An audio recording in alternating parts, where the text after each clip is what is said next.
Okay, so here's where we launch our documents and our forms over to the USCIS, our I-129F Fiancée Visa Petition package. So we've gone through all of the document checklists. We have assembled all of the documents. We have gone through the questionnaires and we've put all the information into the questionnaires. We've taken the forms and we've taken the information from the questionnaires and the information from the documents, and we've filled in all the forms that are required.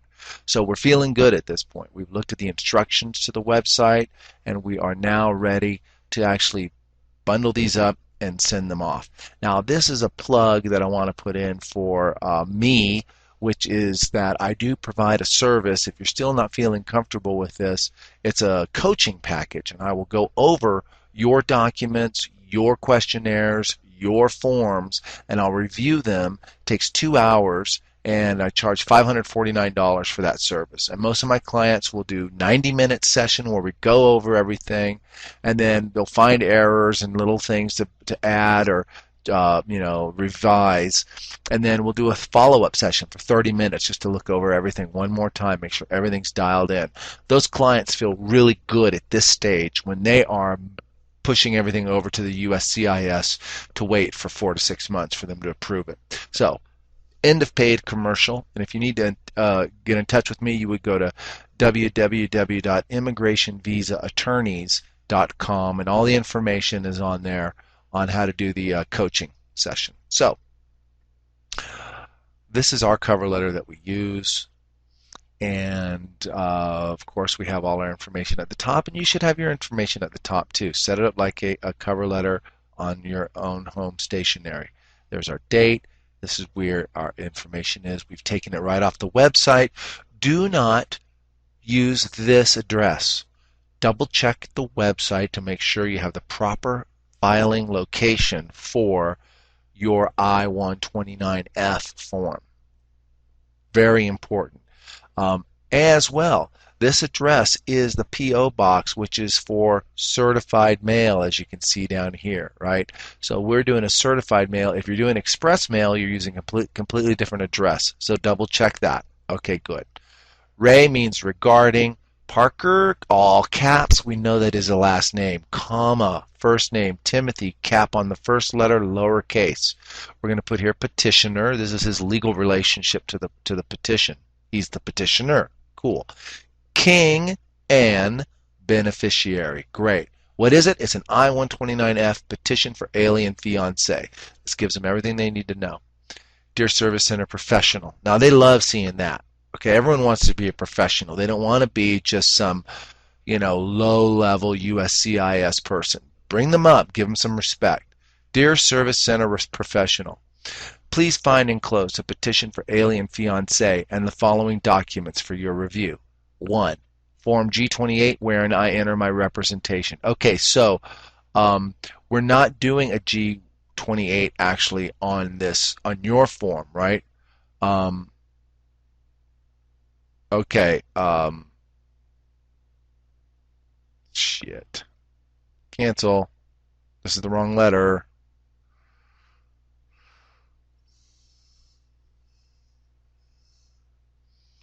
I'll just keep it running and we'll just pull up the right one rather than start all over again, because I liked all that stuff. It was good.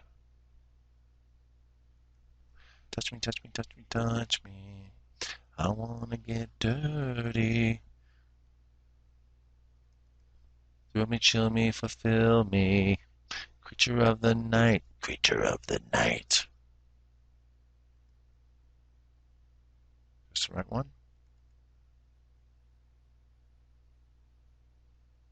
Here we go. This is the right one.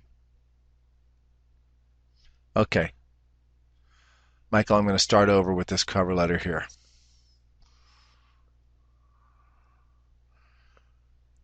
So this is the cover letter then for all of the documents that we're going to be sending over.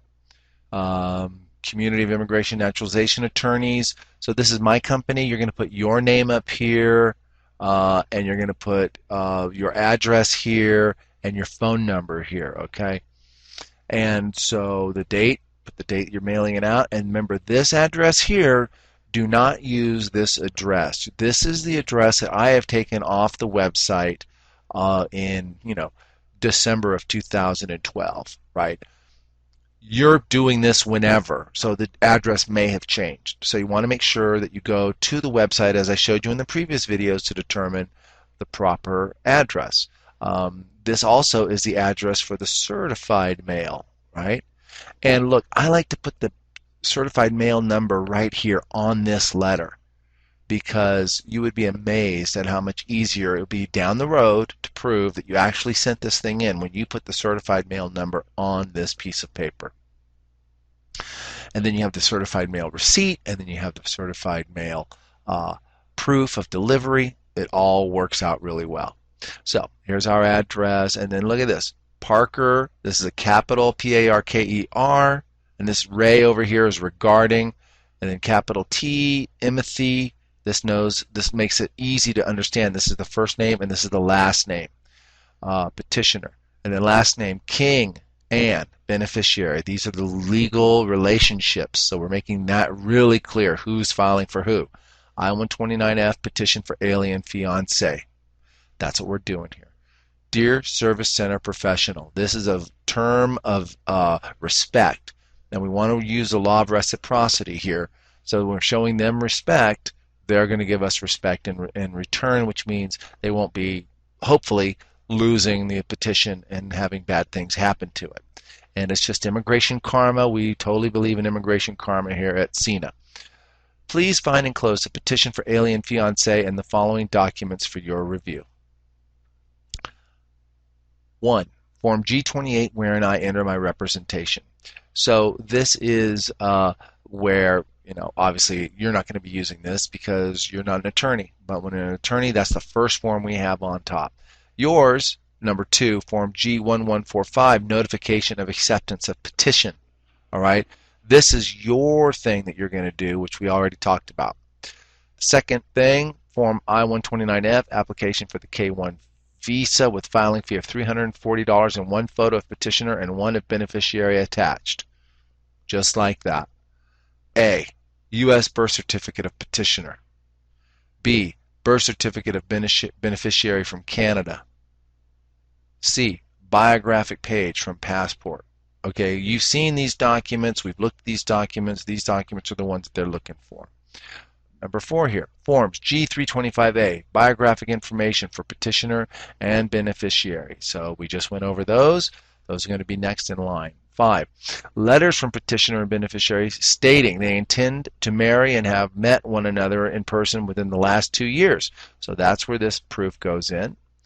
There's no question then that that's what's going on. And you've met your burden of proof to show that you are legally qualified to receive a fiancé visa. That's what you want to do. 6, letter from friend Amos Moses stating they have a good faith fiancé relationship. Again, no legal requirement to prove a good faith fiancé relationship, but we're doing it anyway because we know this is the bias of the USCIS. We're not going to be indignant and say I'm not going to prove that I have a bad faith, or that I don't have to prove I have a good faith fiancé relationship. Just do it. They love it. Not about you, it's about them, right? Photos from the time spent together in Canada and the U.S., and we put those photos on the sheet like that. That's next in line. I greatly appreciate your assistance in this matter. Very truly yours, Mark C. Daly. Now this is a carbon copy, Timothy Parker and Ann King. So in a legal letter like this, I would CC it over to my clients. And here's, I put the enclosure. They know there's enclosures here. And then again, here's my certified mail number down here. So that is my cover letter. And so you have your petition, everything going over, and then after you send the cover letter, right, then you're going to get what's next, which is the receipt notice. This is what a receipt notice looks like. So let's zoom in on this and see what it actually says here. Center it here for you. Go through this. Okay. I-797C, Notice of Action. This is the form number here. And let me just bring it down a little bit. There we go. Okay, so First thing, receipt number, MSC 07275-42576. This is how you're going to track your case. You've been issued this receipt number. And so on all of the case status parts of the USCIS website that we will be looking at in shortly here, this is the receipt number that you put in. Case type, look at that, I-129F, petition for fiancé/spouse, because this form can also be used to petition a spouse, but we're using it for the fiancé. Okay. Received date, this is the date that they actually got it. Priority date, there's no priority date applicable to this.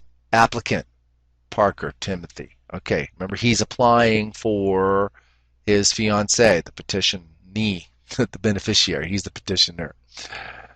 Notice date, December 14th, 2011. So between the time they received it and the time they mailed it out, it was 2 weeks. Okay, page 1 of 1. Okay, and then this is my name because I sent it in as an attorney. I always get a copy of the all these notices. That's one of the benefits of hiring an attorney, is they will get copies of all the notice. But your address will be here, the petitioner. Notice type, there's a receipt notice, amount received $170. This is an old receipt notice from the good old days when it was $170. So let's read this stuff. And actually, I want to load up a little bit so you can see what it actually says here with a little better clarity. All right. The above application has been received. It usually takes 60 to 180 days from the date of this receipt to process this type of case. Please notify us immediately if any of the above information is incorrect. And that's true. You do not want a misspelling or any incorrect information on any of this.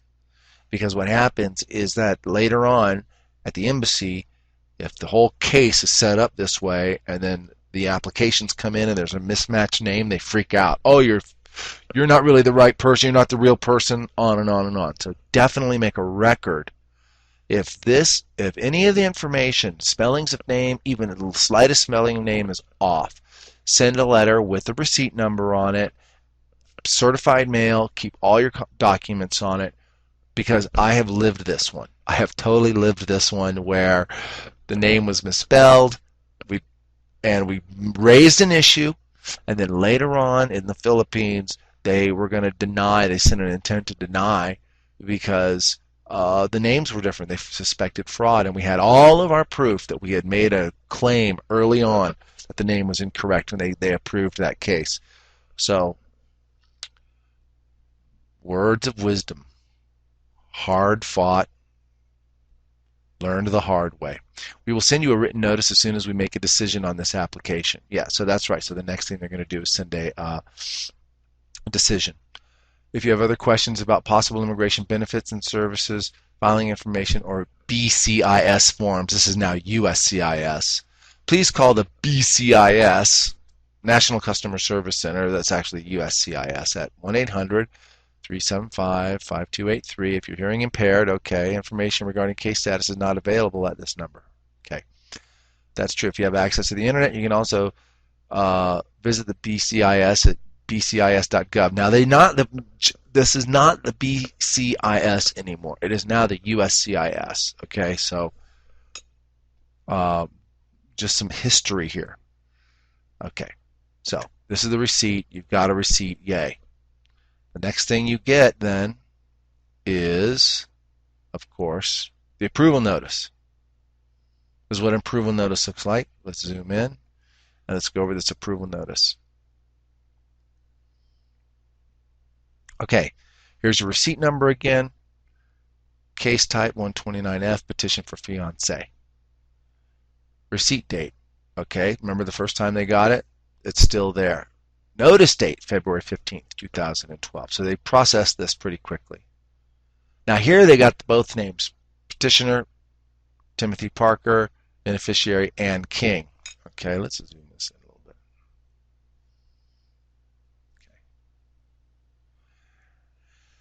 Okay. And there's it is, the approval notice, valid from February 15th, 2012 to June 14th, 2012. Okay. That's 4 months. So the race is on. Will it make it to the embassy, and will you get done before June 14th, 2012? Probably not. But again, this is a procedural thing. When you go to the embassy, they are going to renew or extend this petition, this approval notice, and they're pretty much going to ignore the June 14th, 2012 date. They will, definitely renew it because they know you've been waiting and they know you've done everything right. So let's read what this thing says. It's a little bit too small here. The above petition has been approved. Yay! We have sent the original visa petition to the Department of State National Visa Center. Okay. The USCIS has completed all action. Further inquiries should be directed to the NVC. That's true. They've approved it. They have now kicked it over to the NVC. The NVC now processes all approved fiancé petitions. The NVC processing should be complete within 2 to 4 weeks after receiving the petition from USCIS. The NVC will create a case record with your petition information. NVC will then send the petition to the U.S. Embassy or consulate where your fiancé will be interviewed for his or her visa. Okay, we all know that. We've been through this, and it all makes sense.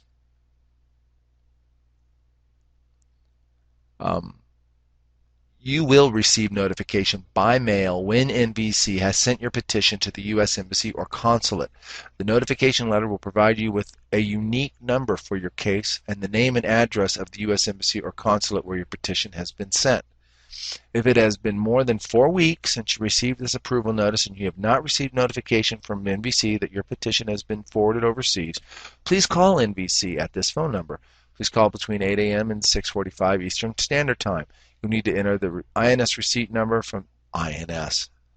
That's so funny. It's actually USCIS. Receipt number from this approval notice into the automated response system to receive information on your petition.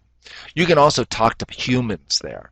And I find them to be very helpful at the National Visa Center. So they'll ask for the receipt number, they'll ask for the approval, the dates, and everything that's on this form here. And then they'll be able to track down if they've received it or not. Sometimes they don't receive it, and then they send a notice to USCIS, hey, we haven't gotten it, and they'll do an inquiry with USCIS. The approval of this visa petition does not in itself grant any immigration status and does not guarantee that the alien beneficiary will subsequently be found to be eligible for a visa for admission to the United States or for an extension, change, or adjustment of status. This form is not a visa, nor may be it used in place of a visa. And so this was issued by the California Service Center. And that is the approval notice. We love the approval notice. So that concludes the processing with the USCIS. This is the end of the line for the first phase. The next phase is going to be the National Visa Center and the embassy processing. So we're going to go ahead and jump into that right now.